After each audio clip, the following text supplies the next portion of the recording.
Hello guys, welcome to our channel. இன்றைக்கி நம்ம சேனலில் ஸ்பைசி பாஸ்தா எப்படி செய்யலாங்கிறது தான் பார்க்க போகிறோம். ஒரு குக்கரில் கொஞ்சமாக ஆயில் ஊற்றிக்கோங்க. ஆயில் ஹீட் ஆனதுக்கப்புறமா சின்ன வெங்காயம் ப்ளஸ் பெரிய வெங்காயத்தை நான் ஒன்றா பேஸ்ட் பண்ணி எடுத்து வச்சுருக்கேங்க. அதை இதில் ஆட் பண்ணிக்கலாம். அதனால் கலந்து விட்டுக்கோங்க. கலந்து விட்டதுக்கப்புறமா ginger garlic paste 1.5 spoon add பண்ணுறேன். இதையும் இதோட சேர்த்து நல்லா மிக்ஸ் பண்ணி விட்டுக்கோங்க.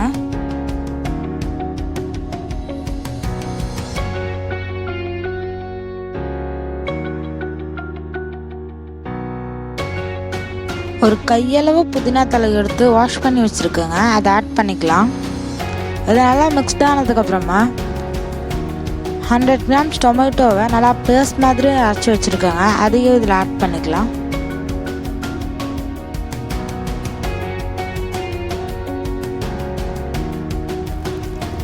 இப்போ பாருங்கள், இந்த டொமேட்டோ நல்லா கொதிச்சிருச்சு. இந்த ஸ்டேஜில் நம்ம இதுக்கு தேவையான பவுடர்ஸ்லாம் ஆட் பண்ணிக்கலாம். இதுக்கு நான் 1/2 spoon red chilli powder add பண்ணிக்கிறேன். இன்னும் காரம் வேணும்னு நினச்சிங்கன்னா நீங்கள் ஆட் பண்ணிக்கோங்க. ஆட் பண்ணிவிட்டு 1 or 2 ஸ்பூன் நீங்களே கரம் மசாலா ஆட் பண்ணிக்கோங்க, உங்களுக்கு எவ்வளோ வேணுமோ. நான் இதில் 1.5 ஸ்பூன் ஆட் பண்ணியிருக்கேன்.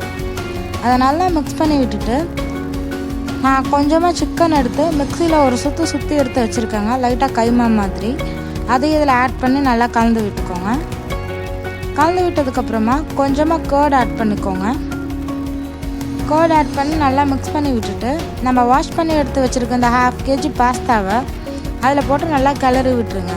லோ ஃப்ளேமில் வச்சு ஒரு 5 minutes இதை நல்லா கிளறி விட்டுருங்க. இந்த பாஸ்தாவும் அந்த மசாலும் மிக்ஸ்ட் ஆகிற மாதிரி. இப்போது இது நல்லா மிக்ஸ்ட் ஆகிடுச்சுங்க. நம்ம வாட்டர் ஆட் பண்ணிக்கலாம்.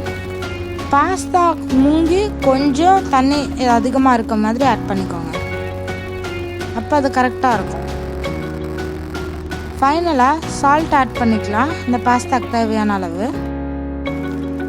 பெப்பர் ஃப்ளேவருக்காக ஆட் பண்ணுறேன், காரமும் இருக்கும், அதனால் பார்த்து ஆட் பண்ணிக்கோங்க. இதை நல்லா மிக்ஸ் பண்ணி விட்டுட்டு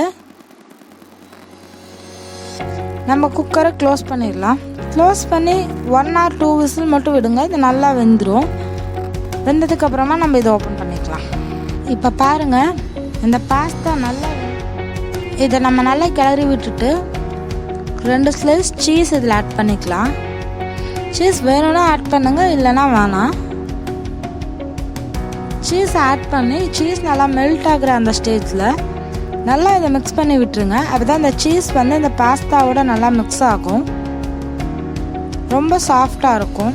அதை நம்ம ஒரு பவுலில் ஷிஃப்ட் பண்ணிவிட்டு எல்லாத்துக்கும் சர்வ் பண்ணிடலாம். தேங்க்ஸ் ஃபார் வாட்சிங். நம்ம சேனலை லைக் பண்ணுங்கள், ஷேர் பண்ணுங்கள். இது வரைக்கும் சப்ஸ்கிரைப் பண்ணாதவங்களாம் சப்ஸ்கிரைப் பண்ணுங்கள். மறக்காமல் வீடியோ